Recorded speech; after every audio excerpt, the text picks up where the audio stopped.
Hello, नमस्कार, सत श्री अकाल और केम छो। और जो भी जिस भाषा में समझता है उसी भाषा में उसको नमस्कार। आज के इस वीडियो में हम लोग करेंगे एक्सरसाइज 1.5 का सॉल्यूशन। एनसीईआरटी मैथ्स की बात हो रही है। उसके पहले कुछ लाइंस आपके लिए पेश करता हूँ। वक्त से लड़कर जो नसीब बदल दे, वक्त से लड़कर जो नसीब बदल दे, इंसान वही जो अपनी तकदीर बदल दे, इंसान वही जो अपनी तकदीर बदल दे। कल क्या होगा कभी मत सोचो, कल क्या होगा कभी मत सोचो, क्या पता खुद वक्त अपनी तस्वीर बदल दे। सो लगे रहिए, लगातार मेहनत करते रहिए, हंसते रहिए, मुस्कुराते रहिए और देखते रहिए बीट द फिजिक्स चैनल। और उसमें आप देखते अभी हैं सॉल्यूशन 1.5 का। पहला सवाल आपके स्क्रीन पे दिख रहा होगा। क्या है? Classify the following numbers as rational or irrational. Classify करना है रेशनल और इरेशनल के फॉर्म में। सो पहले कुछ पॉइंट्स आपको जानने होंगे। बहुत ही सिंपल पॉइंट्स है कि अगर दो नंबर है और एक रेशनल है और एक इरेशनल है और दोनों को ऐड किया गया है तो रिजल्ट हमेशा इरेशनल माना जाएगा या होगा। तो यहाँ पे रेशनल है, इरेशनल है तो इरेशनल आएगा। अगर इरेशनल आगे होता है, रेशनल पीछे होता है, कोई फर्क नहीं पड़ता है। दो नंबर में अगर कोई भी एक नंबर आगे या पीछे इरेशनल हो तो रिजल्ट इरेशनल होता है। उसी तरीके से रेशनल है, उसमें से हमने माइनस किया इरेशनल को तो रिजल्ट क्या आएगा? इरेशनल ही आएगा। और साथ में रेशनल से अगर हमने इरेशनल को मल्टीप्लाई किया तो सिंपल सी बात है इरेशनल नंबर ही आएगा। और साथ में रेशनल में अगर हमने इरेशनल से डिवाइड किया तो वैल्यू जो होगा वो इरेशनल होगा। तो कोई भी दो नंबर को अगर हम प्लस माइनस मल्टीप्लाई और डिवीजन करते हैं और उसमें से कोई भी एक संख्या आपका इरेशनल होता है तो रिजल्ट आपका इरेशनल ही आता है। ये पॉइंट से आपका सोल्व हो जाएगा ये एक्सरसाइज। जैसे पहला सवाल ही देखिए कितना आसान है। 2 माइनस रूट 5 है तो 2 क्या है? रेशनल, माइनस रूट 5 क्या है? इरेशनल, तो वैल्यू क्या होगा? इरेशनल। बहुत ही सिंपल, पहला समझ में आ गया। सेकेंड नंबर पे जो है क्वेश्चन वो है 3 plus root under 23 minus root under 23। तो पहला काम क्या? ब्रैकेट को सोल्व करने का होता है। तो मैंने ब्रैकेट को तोड़ा और यहाँ माइनस था तो माइनस 23 लिखा। 23 प्लस में है, 23 माइनस में है, दोनों कैंसिल होगा तो रिजल्ट आपका क्या आ जाएगा? 3 आ जाएगा। ठीक है, तो अब ये क्या हो गया आपका? रेशनल नंबर, क्योंकि ये भी क्लासीफाई करना है तो रेशनल नंबर हो गया। उसके बाद अगला सवाल क्या है? 2√7 है, 7√7 है। तो पहले इसको सोल्व करते हैं। अगर करने लायक है तो बिल्कुल करने लायक है। √7 से √7 कट जाएगा। 2/7 है। 2/7 क्या है? p/q के फॉर्म में है, so it is a rational number. तो थर्ड नंबर भी क्वेश्चन आपको समझ में आ गया होगा, आसान है।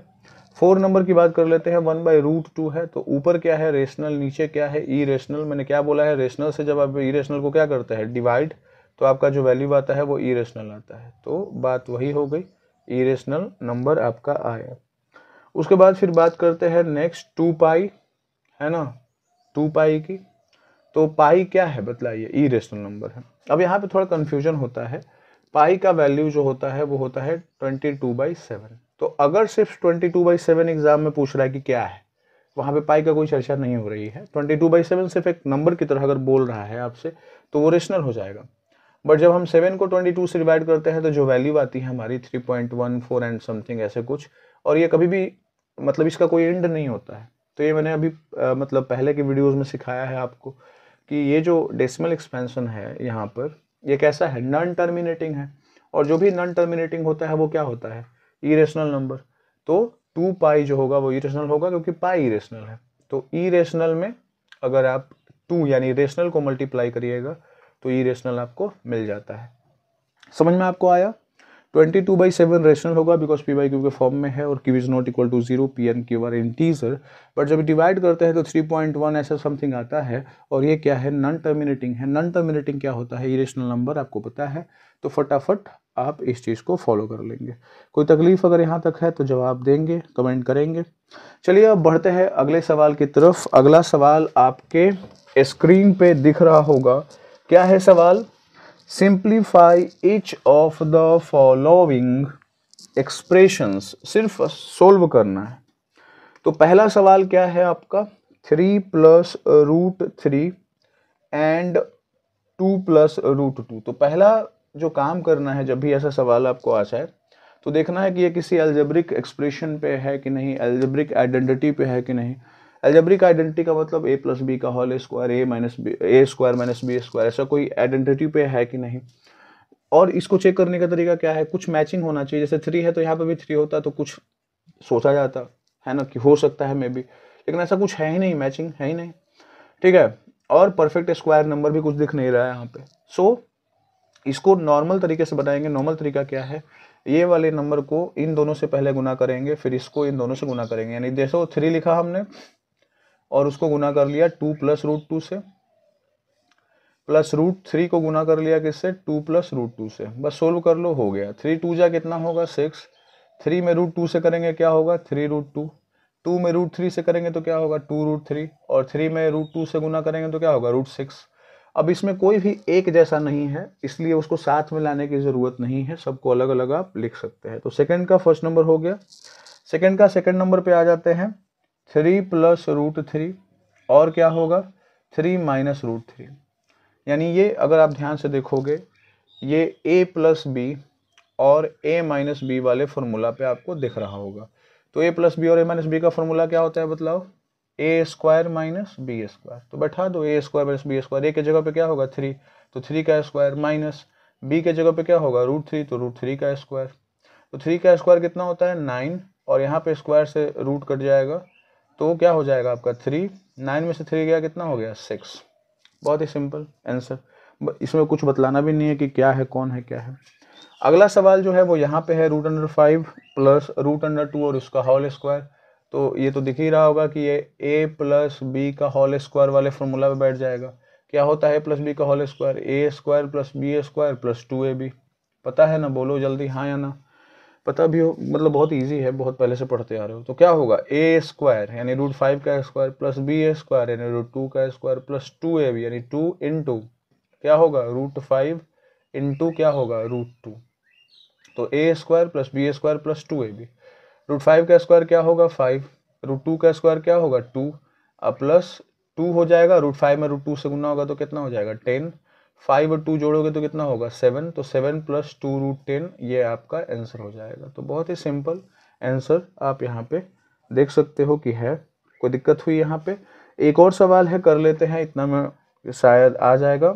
√5 माइनस √2, उसके बाद क्या है √5 प्लस √2। अगर आप इसको ध्यान से देखेंगे तो ये भी a माइनस बी और a प्लस बी वाले फॉर्मूला पे है। तो a square minus b square लगेगा तो √5 का स्क्वायर होगा माइनस √2 का स्क्वायर होगा। √5 का स्क्वायर क्या होगा 5 होगा, रूट से स्क्वायर कटेगा, माइनस यहाँ पे भी रूट से स्क्वायर कटेगा तो क्या हो जाएगा 2, 5 में से 2 जाएगा तो कितना हो जाएगा बच्चों बतलाओ 3 हो जाएगा। तो यहाँ पर सिर्फ सोल्व करना था, कुछ करना नहीं था। तो बेसिक जो अलजेब्रिक आइडेंटिटी है यहाँ पे हमने लगाया, 2 लगाया, a प्लस बी का होल स्क्वायर यहाँ पर, और बाकी 2 में a square minus b square. इस पे नहीं लगा तो डायरेक्ट हमने गुना कर लिया। तो मुझे लगता है कि समझ में आ गया होगा। चलिए बढ़ते हैं अगले सवाल की तरफ। सवाल नंबर 3 ये थोड़ा स्टेटमेंट वाला है। क्या है बात, रिकॉल पाई का डिफिनीशन क्या था बतलाओ। पाई के बारे में कहा जाता है कि किसी भी सर्कल के सर्कमफेरेंस में अगर उसी सर्कल के डायमीटर से डिवाइड करते हो तो वो हमेशा एक वैल्यू देगा, और वो वैल्यू क्या होगी 22/7। क्या कहा गया बतलाओ 3 नंबर में, पाई का जो वैल्यू होता है वो क्या होता है किसी भी सर्कल का सर्कमफेरेंस, किसी भी सर्कल का छोटा बड़ा दाएं बाएं जो भी, और उसी सर्कल के डायमीटर से अगर उसको डिवाइड करते हो तो वैल्यू हमेशा क्या आता है 22/7। चलो भाई यहाँ तक तो बात सही लिखी गई है इस बुक में। क्या बोल रहा है, this seems to be contradict that fact कि पाई क्या होता है इरेशनल होता है। तो पाई को बोला जाता है इरेशनल नंबर, और यहाँ पे इसको p/q के रूप में लिख रहे हो, तो कंट्राडिक्ट तो किया इसने, है ना, कंट्राडिक्ट कर रहा है यहाँ पे। लेकिन मुझे कंट्राडिक्ट नहीं कर रहा क्योंकि मेरे को एक चीज मालूम है, मतलब बहुत ही इंपॉर्टेंट पॉइंट, क्या कि 22/7 को जब हम डेसिमल के रूप में बदलते हैं तो 3.14 एंड ऐसे कुछ डॉट डॉट लाइन वाली आती है, और ये साफ साफ शो आउट करती है कि ये क्या है नॉन टर्मिनेटिंग है। ये साफ साफ शो करती है कि ये क्या है बतलाइए, नॉन टर्मिनेटिंग है। और जो भी नॉन टर्मिनेटिंग होता है, जो भी नॉन टर्मिनेटिंग होता है उसे हम क्या बोलते हैं बतलाइए, इरेशनल नंबर बोलते हैं, है ना, उसे हम क्या बोलते हैं, इरेशनल नंबर बोल देते हैं। बोलिए हाँ या ना। तो 3.14 और यहाँ पर ये डैश डैश जो लाइन आ रही है ये बतला रही है कि यहाँ पर इसका कोई अंत नहीं है, रिमाइंडर कभी भी 0 आएगा नहीं। सो ये वाले तथ्य के अनुसार कि ये नॉन टर्मिनेटिंग है, इसका डेसिमल एक्सपेंशन किसका, 22/7 का, तो हम इसको क्या ले लेते हैं, इरेशनल नंबर। तो हम यहाँ क्या लिखेंगे, here the decimal expansion of 22/7 is non terminating, है ना, नॉन टर्मिनेटिंग है और साथ में नॉन रिपीटिंग भी है। आप चेक करना वैल्यू आगे का, गूगल पे सर्च मारना मिल जाएगा या भागा करो खुद से देख लो। तो नॉन टर्मिनेटिंग नॉन रिपीटिंग है। इसका मतलब क्या, इसका मतलब यही है कि सो पाई इज कंसीडर एज है ना क्या, इरेशनल नंबर। बहुत ही सिंपल, कोई दिक्कत। तो बस यही लाइन आप स्टेटमेंट लिख दो और इस कंट्राडिक्शन को हटाने का ये सबसे बेस्ट तरीका है, ठीक है ना। तो मतलब कितना आसान तरीका है कि पाई का वैल्यू जो है 22/7 है, रेशनल नंबर के रूप में तो है p/q के फॉर्म में, लेकिन जब इसका डेसिमल एक्सपेंशन करते हैं तो नॉन टर्मिनेटिंग नॉन रिपीटिंग आ जाता है, तो ये तो दिक्कत हो गई फिर। और ये जब आ गया तो नियम तो ही है ना जानने का। अगर मान लीजिए एक दिया हुआ है कोई नंबर, है ना, और बोल रहा है कि बतलाइए क्या है ना, सॉल्व करना है कि ये है क्या भाई, मतलब रेशनल है या इरेशनल है। तो चेक कैसे करेंगे, चेक करने का तो तरीका यही है ना। चेक करने का तरीका क्या है बतलाइए, कि डेसिमल एक्सपेंशन जो है, अगर क्या है, 2 डेसिमल नंबर दिए हुए हैं, तो एक डेसिमल नंबर है जिसमें पॉइंट के बाद समाप्त हो जा रही है अंक, जैसे 5.2 हो गया, तो ये क्या होगा बतलाओ, रेशनल नंबर में इसको गिना जाएगा। बट एक ऐसा डेसिमल एक्सपेंशन है जिसमें 5.2 है ना, और उस पर रैकडिंग है, या 5.25 और 005 और फिर 0005 और इस तरीके का नंबर एक्सपेंशन है, ये नॉन टर्मिनेटिंग नॉन रिपीटिंग भी, नॉन टर्मिनेटिंग नॉन रिपीटिंग, तो ये वाला भी क्या होगा, इरेशनल होगा। तो ऐसा ही जो डेसिमल एक्सप्रेशन है वो आ रहा है, एक्सपेंशन आ रहा है किसका, 22/7 का, इसलिए इसको कंसीडर कर लेंगे क्या, इरेशनल नंबर के रूप में, किसको, पाई को। बहुत ही सिंपल, ठीक है। चलिए अब बढ़ते हैं आगे। अगला सवाल आपके स्क्रीन पे होगा, ये थोड़ा सा आपको दिमाग में रखना पड़ेगा इस सवाल को, ज्योमेट्रिकल कंस्ट्रक्शन है, तो कुछ स्टेप्स आपको दिमाग में रखने होंगे बस, और 1-2 बार अभ्यास करोगे आपके दिमाग में हमेशा क्लियर रहेगा। रूट अंडर 9.3 है, रूट अंडर 3 का आपने देखा, रूट अंडर 2 का देखा, रूट अंडर 5 का देखा, रूट अंडर 9.3 का कैसे होगा। तो वैल्यू क्या है यहाँ पे, रूट अंडर 9.3, और इसको सॉल्व करना है। पहला काम यही करो कि रूट अंडर 9.3 बना लो, सॉरी 9.3 ले लो स्केल, और नॉर्मल स्केल मतलब 1 सेंटीमीटर ही ले लो स्केल में, मतलब 1 सेंटीमीटर 1 यूनिट को शो कर रहा है, तो 9.3 सेंटीमीटर ही बना लो। इसमें स्केल लेने की भी ज़रूरत नहीं है, कारण कि ये काफ़ी बड़ा है। तो 9.3 हमने लिया, उसके बाद नाम दे देंगे, यहाँ पे क्या हमने नाम दिया O, और यहाँ पे हमने नाम दिया A, और फिर एक एक्स्ट्रा 1 सेंटीमीटर ले लेंगे, तो B हमने ले लिया, तो ये 1 एक्स्ट्रा हमने ले लिया है, ठीक है ना। सेंटीमीटर मीटर कुछ है नहीं तो देने की ज़रूरत नहीं है यूनिट, ठीक है ना। 9.3 है, ये सेंटीमीटर हो सकता है, मीटर हो सकता है, कुछ भी हो सकता है। तो 9.3 ले लीजिए पहले, फिर 1 ले लीजिए, ठीक है। तो 9.3 सेंटीमीटर लिए हैं, तो यहाँ पर भी 1 सेंटीमीटर लेंगे, ठीक है, इतनी बात। उसके बाद ये कितना हो गया, 10.3, कितना हो गया, 10.3। अब 10.3 को हाफ कर लीजिए, तो हाफ करने का है ना एक तरीका है कि स्केल से मेजर कर सकते हैं। अगर वो आपको तकलीफ दे रहा है तो आप यहाँ से ये वाला तरीका अपना सकते हैं। यहाँ से हमने क्या ऐसे खींचा, फिर हमने नीचे खींचा, फिर यहाँ से हमने इसको ऐसे कट डाउन किया, फिर ऐसे कट डाउन किया, फिर हमने इसको ऐसे मिलाया, और जब मिलाया तो एक जगह पे कट किया, मान लीजिए यहाँ पे कट किया, तो ये हो गया उसका क्या, मिड पॉइंट इस वाले पूरे लाइन का। अब इसको मिटा देते क्योंकि इसकी ज़रूरत नहीं, मिड पॉइंट मिल गया हमको। अब मिड पॉइंट जब मिल जाएगा फिर क्या करना है, यहाँ पे रखना है निडल को, यहाँ पे रखना है पेंसिल को, यहाँ पे निडल यहाँ पे पेंसिल, और जब ऐसे घुमाएंगे तो आप देखेंगे कि एक आपको अर्धचंद्र मिल जाएगा, है ना, चंद्रमा जी मिल जाएंगे आधा, ठीक है। और आप देखे होंगे प्रोटेक्टर भी कुछ ऐसा ही होता है। तो ये आपको मिल गया। उसके बाद क्या करना है, जो ए पॉइंट है वहां से आपको परपेंडिकुलर लाइन खींचनी है। तो परपेंडिकुलर लाइन खींचिए, ऊपर जाके बाइसेक्ट करेगा, वहां पे मैं बाइसेक्ट बोल रहा हूँ, इंटरसेक्ट करेगा। तो यहाँ पे 90 डिग्री का कोण बनाना है, ये बात तो पक्की हो गई। तो 90 का मैंने कोण यहाँ पे लगा दिया। उसके बाद फिर क्या करिए, ये वाला पॉइंट को भी कुछ नाम दे सकते हैं। यहाँ पे मैंने एम दे दिया है, फिर यहाँ से एम को यहाँ पे मिला दीजिए और इसको नाम मैंने दे दिया है पी, ठीक है ना। ये काम करना है। फिर से मैं दोबारा बतलाता हूँ, जितना का कहेगा, जैसे 9.3 का है तो पहले 9.3 बनाइए, फिर एक एक्स्ट्रा ले लीजिए, फिर मिड पॉइंट निकालिए। मिड पॉइंट निकालने तो आता है, अभी बतलाया मैंने। मिड पॉइंट जब मिल जाए तो एक क्या हाफ चंद्रमा बनाइए, और मतलब चंद्रमा बनाइए। और उसके बाद फिर क्या करिए, ए पे परपेंडिकुलर लाइन खींचिए, जो जाके है ना वो अर्धचंद्र है उसको कटेगा यहाँ पे, और फिर एम को यहाँ पे मिलाइए और फिर नाम वगैरह लिख लीजिए। इतना करना पड़ेगा। अब मुझे एक बात बताइए, अगर मैं MP की बात करूं, मैं MO की बात करूं या MB की बात करूं, ये तीनों तो सेम ही है ना। तो बोलेंगे हाँ बिल्कुल सेम है। क्या है, ये रेडियस है। अगर आप देखोगे तो इसको और अगर बढ़ाया तो सर्कल हो जाएगा, और सर्कल में ये MO क्या हो जाएगा आपका, रेडियस। तो रेडियस क्या होता है, डायमीटर का हाफ होता है। तो डायमीटर कितना होगा, ये पूरा O से लेके B तक।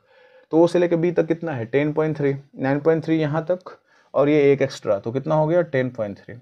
और उसका रेडियस निकालना है तो 2 से डिवाइड करेंगे तो कितना हो जाएगा 5.15, है ना। अगर आप 2 5 जा 10 और 15 2 जा 30, तो 5.15 होगा। डिवाइड करने तो आता ही होगा भाई आप लोगों को। तो 5.15 हमने यहाँ पे लिख लिया, ठीक है। अब इसका वैल्यू निकालना है। तो मुझे एक बात बताइए, ये पूरा कितना है, फिर ये भी तो रेडियस है ना, तो ये कितना है 5.15, उसमें से ये एक माइनस हो गया, तो इतना कितना हो गया, मतलब 4.15। तो बोलेंगे बिल्कुल। अब इससे आसानी से आप पी ए निकाल सकते हो। कैसे, तो पी ए क्या है बतलाओ, परपेंडिकुलर है तो पी ए स्क्वायर बराबर क्या होगा, हाइपोटेनस कौन है 90 के सामने वाला, यानी ए, यानी पी एम स्क्वायर, उसमें से माइनस कर लेंगे किसको, एम ए स्क्वायर को, यानी इस वाले को। तो क्या होगा, पी एम कितना है बतलाओ, 5.15 है, इसका स्क्वायर होगा, माइनस करेंगे 4.15 के स्क्वायर से, तो ये square minus b square formula लगा लेंगे, 5.15 प्लस 4.15, और उसके बाद क्या हो जाएगा 5.15 माइनस 4.15। बोलो हाँ या ना। अगर इसको दोनों को जोड़ेंगे तो 5 4 कितना होगा 9, और 15 15 कितना हो जाएगा 30, यानी 3। और यहाँ पे इसमें से इसको घटाएंगे तो कितना होगा, 5.15 में 4.15 घटाओगे तो कितना होगा 1। तो इससे मेरा वैल्यू पी ए स्क्वायर आ गया। लेकिन हमको पी ए चाहिए ना, तो पी ए बराबर क्या होगा, स्क्वायर है इधर क्या होगा अंडर रूट, तो अंडर रूट कितना हो गया 9.3, क्योंकि 9.3 में 1 से गुना करेंगे तो 9.3 रहेगा, आ गया 9.3। यानी जो पी ए यहाँ पे आपको दिख रहा है ये क्या है 9.3 है।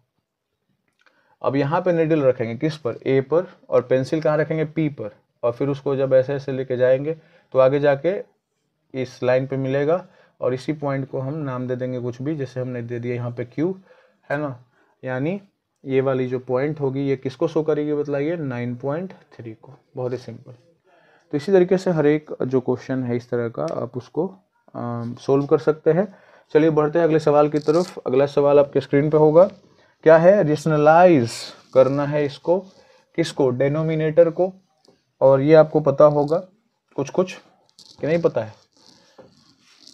तो रेशनलाइज करने का तरीका जो है बहुत ही आसान है। जैसे मैं एक क्वेश्चन से ही आपको समझाता हूँ। जैसे यहाँ पे 1/√7 है, तो यहाँ पे ये सिंगल नंबर है, तो कुछ करना नहीं है। रेशनलाइज करने का मतलब होता है कि डेनोमिनेटर को रेशनल नंबर में बदलना है। तो डेनोमिनेटर देखिए यहाँ पे इरेशनल नंबर है, इसको रेशनल में तभी बदल सकते हैं, है ना, जब हम इसमें क्या √7 से मल्टीप्लाई करेंगे। तो √7 कितना होगा, √49। √49 का वैल्यू कितना होता है 7। अगर हमने नीचे √7 से अगर इसको मल्टीप्लाई कर दिया है तो ऊपर भी √7 लगाना पड़ेगा, ताकि ये दोनों कट जाए और इसके वैल्यू में कोई चेंज ना आए। आया बात समझ में, इसीलिए ऊपर नीचे दोनों तरफ गुना किया जाता है। तो नीचे क्यों किया गया √7 से, ताकि ये रेशनल में बदल जाए, और ऊपर क्यों किया गया, ताकि बैलेंस में रहे, ये इसका वैल्यू में कोई चेंज ना आए। तो √7 में जब 1 से गुना करेंगे तो कितना होगा, √7 हो जाएगा, और √7 में √7 से करेंगे तो खाली 7 हो जाएगा, क्योंकि √49 आएगा, √49 का वैल्यू कितना होता है 7 हो गया। तो देखिए हमने डेनोमिनेटर को क्या चेंज कर दिया रेशनल नंबर में। अगला सवाल 1/√7 और -√6 है। तो इसका एक ही उपाय है क्या, कि इसको चेंज करना, तो ये a माइनस बी है। अगर इसको हम a प्लस बी यानी √7 प्लस √6 से गुना करेंगे तो हो जाएगा रेशनल में चेंज। तो नीचे हमने किया है तो ऊपर भी करना पड़ेगा। तो एक चीज़ और पता चल रही है कि डिनोमिनेटर में अगर कोई नंबर दिया हुआ है इस तरीके का जिसमें प्लस माइनस वगैरह लगा हुआ है तो नंबर वही लिखना है, लेकिन खाली साइन चेंज कर देना है। जैसे यहाँ माइनस था तो वहाँ पे प्लस कर देना है और सोल्व हो जाएगा। तो √7 प्लस क्या होगा √6, यहाँ पे इस वाले जगह पे अगर 1 से गुना होगा तो, और ये a प्लस बी और a माइनस बी है तो क्या होगा a का स्क्वायर क्या नहीं √7 का स्क्वायर क्या होगा 7 और a square minus b square और √6 का स्क्वायर क्या हो जाएगा 6। तो वैल्यू जो आया वो क्या आया √7 प्लस √6 और नीचे क्या आ गया 1। 1 क्या है बतलाओ रेशनल नंबर है। तो डिनोमिनेटर में कैसे भी रेशनल नंबर ला देना है। देखो रेशनल नंबर आ गया। और इसी तरीके से अगला सवाल आसानी से अब तुम लोग कर सकते हो। √5 प्लस √2 है तो क्या होगा बताइए बच्चों। √5 माइनस √2 से ऊपर और √5 माइनस √2 नीचे से गुना होगा। तो √5 माइनस √2 ऊपर लिख लिया और नीचे क्या होगा √5 का स्क्वायर माइनस √2 का स्क्वायर। तो √5 माइनस √2 देखो ऊपर लिखा हमने और √5 का स्क्वायर क्या होगा 5 और माइनस √2 का स्क्वायर कितना हो जाएगा 2।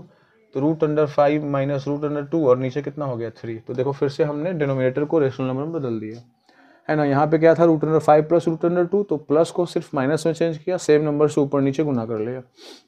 यही प्रोसेस अपनाना है।